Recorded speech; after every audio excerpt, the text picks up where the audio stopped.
PM Modi ने राष्ट्रपिता महात्मा गांधी की 75वीं पुण्यतिथि पर ट्वीट कर उन्हें नमन किया। पीएम ने कहा, मैं बापू को उनकी पुण्यतिथि पर नमन करता हूं, उनके गहन विचारों को याद करता हूं। मैं उन सभी लोगों को श्रद्धांजलि देता हूं जो राष्ट्र की सेवा में शहीद हुए। केंद्रीय गृह मंत्री अमित शाह ने ट्वीट कर बापू को याद किया। उन्होंने ट्वीट कर लिखा कि स्वदेशी और स्वावलंबन के मार्ग पर चलकर देश को आत्मनिर्भर बनाने की प्रेरणा देने वाले महात्मा गांधी की पुण्यतिथि पर उन्हें कोटि कोटि नमन। आजादी के अमृतकाल में पूज्य बापू के स्वच्छता, स्वदेशी और स्वभाषा के विचारों को अपनाकर उन पर चलना ही गांधी जी को सच्ची श्रद्धांजलि होगी। केंद्रीय रक्षा मंत्री राजनाथ सिंह ने भी बापू की पुण्यतिथि पर श्रद्धांजलि अर्पित की। उन्होंने ट्वीट कर कहा, विश्व शांति और भारत की प्रगति का जो मार्ग उन्होंने दिखाया वह आज भी बहुत प्रासंगिक है। उनकी प्रेरणा से ही आज एक नए और आत्मनिर्भर भारत का निर्माण प्रगति पर है। कांग्रेस पार्टी ने महात्मा गांधी के पुण्यतिथि पर उन्हें श्रद्धांजलि दी। कांग्रेस पार्टी ने अपने ट्विटर हैंडल से ट्वीट कर बापू को याद किया और लिखा कि भारत के महान आदर्शों से पूरी दुनिया को रूबरू कराने वाले, सत्य और अहिंसा का पाठ पढ़ाने वाले राष्ट्रपति महात्मा गांधी की पुण्यतिथि पर सत सत नमन। कांग्रेस की भारत जोड़ो यात्रा के दौरान दिलचस्प नजारा देखने को मिला। राहुल गांधी अपनी बहन प्रियंका गांधी के साथ बर्फ में खेलते नजर आए। इस दौरान प्रियंका गांधी ने कहा कि बर्फबारी का लुत्फ उठाया। उन्होंने एक दूसरे पर बर्फ के गोले भी फेंके।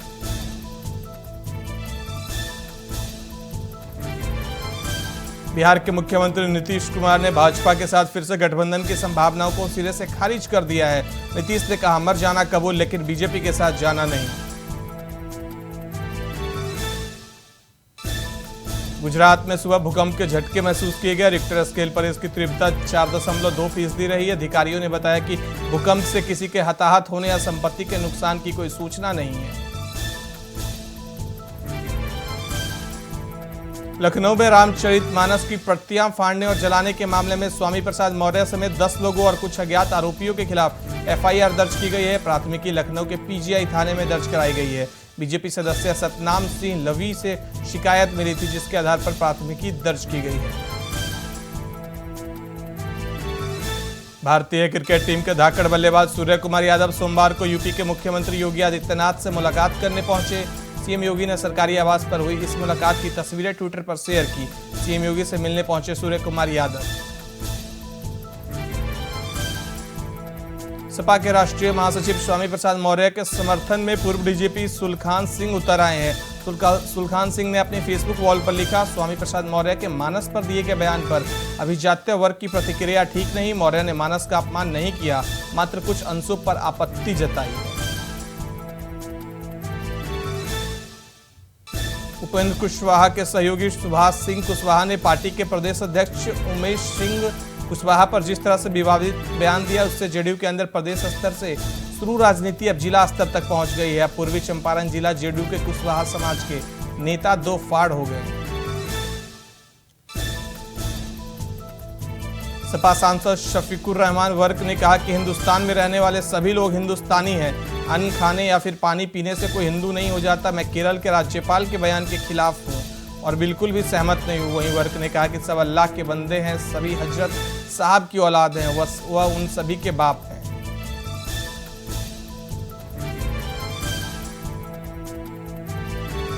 रायबरेली भदखोर थाना क्षेत्र के फेरू का पूर्वा गांव में महिला की धारदार हथियार से काटकर हत्या कर दी गई।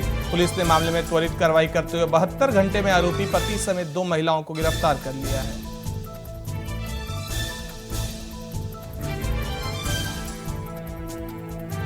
अलीगढ़ मुस्लिम यूनिवर्सिटी में अल्लाहू अकबर के नारे से हिंदुत्ववादी संगठन में आक्रोश है। हिंदुत्ववादी संगठन के लोग वीर सावरकर की तस्वीर एएमयू में लगाने के लिए अलीगढ़ के लिए रवाना हुए। हालांकि उन्हें मड्राक टोल प्लाजा पर रोक दिया गया। अखिल भारत हिंदू महासभा के कार्यकर्ताओं ने जिन्ना के खिलाफ नारेबाजी करते हुए ज्ञापन सिटी एसपी को सौंपा। बदायूं सिविल लाइन थाना क्षेत्र के आवास विकास कॉलोनी में जमीन विवाद में युवक को गोली मार दी गई। सूचना पर पुलिस मौके पर पहुंची और घायल व्यक्ति को जिला अस्पताल में भर्ती कराया। बिजनौर थाना नूरपुर के राहू नगली इलाके में जंगल में बने 15 फीट गहरे कुएं में गुलदार गिर गया, जिसके बाद ग्रामीणों ने वन विभाग को सूचना दी और गुलदार को बाहर निकालने में जुट गई। रायबरेली में मौसम में बदलाव की वजह से अस्पतालों में मरीजों की संख्या में लगातार बढ़ोतरी हो रही है, जिसकी वजह से अस्पताल में वार्डों के बेड फुल हो गए हैं। स्वामी प्रसाद मौर्य को राष्ट्रीय सचिव बनाए जाने और उनके द्वारा धार्मिक ग्रंथ पर दिए गए बयान को लेकर सपा अध्यक्ष अखिलेश यादव ने कहा कि धार्मिक ग्रंथ के खिलाफ कोई नहीं है, ना मैं खिलाफ हूं, भगवान श्री राम के खिलाफ कोई नहीं है। बीएसपी सुप्रीमो मायावती ने बीजेपी और सपा को निशाने पर लेते हुए ट्वीट किया और लिखा कि संकीर्ण राजनीतिक व चुनावी स्वार्थ के लिए नए नए विवाद खड़ा करके जातियों और धार्मिक द्वेष, धर्मांतरण को लेकर उगरता भाजपा की राजनीतिक पहचान सर्ववर्धित है।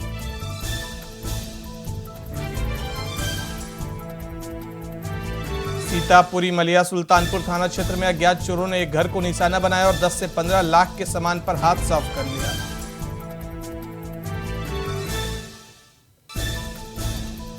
स्वामी प्रसाद मौर्य को राष्ट्रीय महासचिव बनाकर अब अखिलेश यादव भी साधु संतों के निशाने पर आ गए हैं। रामनगरी के हनुमानगढ़ी पुजारी राजू दास ने मौर्य को लेकर विवादित बयान दिया। उन्होंने कहा कि स्वामी प्रसाद मौर्य का सर तन से जुदा करके उसे लाने वाले को 21 लाख रुपए के इनाम देंगे।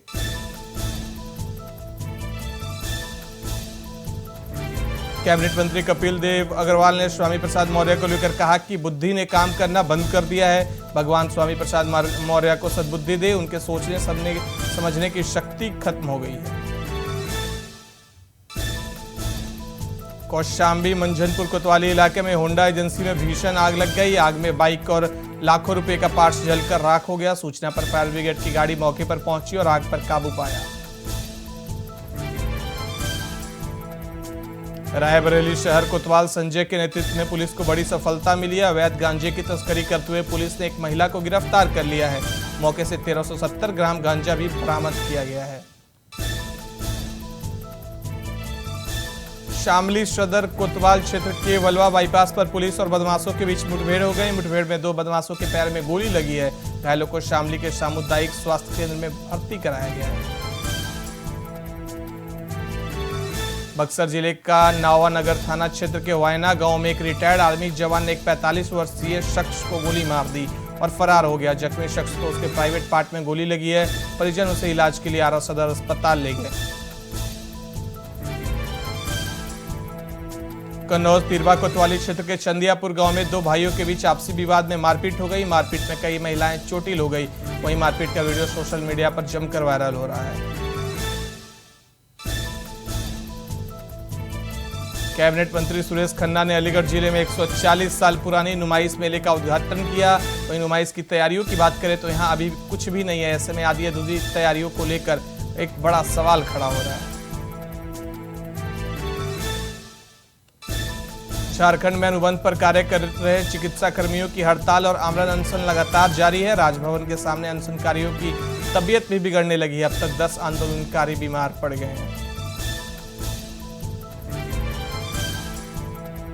सीतापुर में शराब के नशे में धुत चालक ट्रक लेकर नो एंट्री में घुस गया। ट्रक चालक नशे में इस कदर बदहाश था कि उसे सड़क पर कुछ भी दिखाई नहीं दे रहा था। वहां मौजूद पुलिसकर्मियों ने ट्रक का पीछा किया और चालक को दबोच लिया। ऋषिकेश के रायवाला में चल रही 2 दिवसीय बीजेपी प्रदेश कार्य समिति की बैठक के दूसरे दिन सीएम धामी और सरकार के सभी मंत्रियों ने हिस्सा लिया। इस बैठक में केंद्र सरकार और राज्य सरकार की योजनाओं को अंतिम छोर तक पहुंचाने को लेकर चर्चा की गई।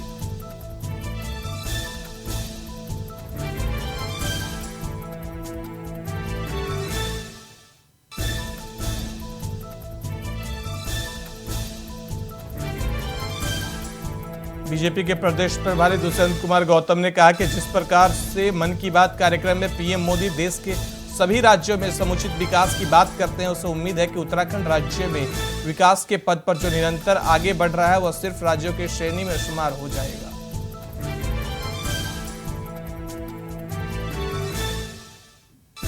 राज्य में लगातार हो रहे पेपर लीक मामले को लेकर प्रीतम सिंह ने कहा कि सरकार को ऐसा नकल विरोधी कानून लाना चाहिए जिससे भविष्य में कोई भी नकल कराने या पर्चा लीक करने का दुस्साहस ना करे।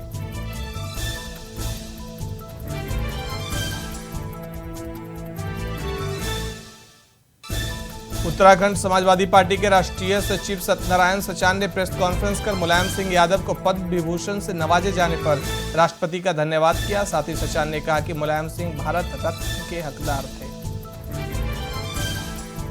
उत्तराखंड के पहाड़ों पर जमकर बर्फबारी हो रही है, जिस कारण भारत चीन सीमा तक जाने वाली मुख्य सड़क बंद हो गई, जिसको वीआरओ की तरफ से बर्फ को हटाने का काम किया जा रहा है।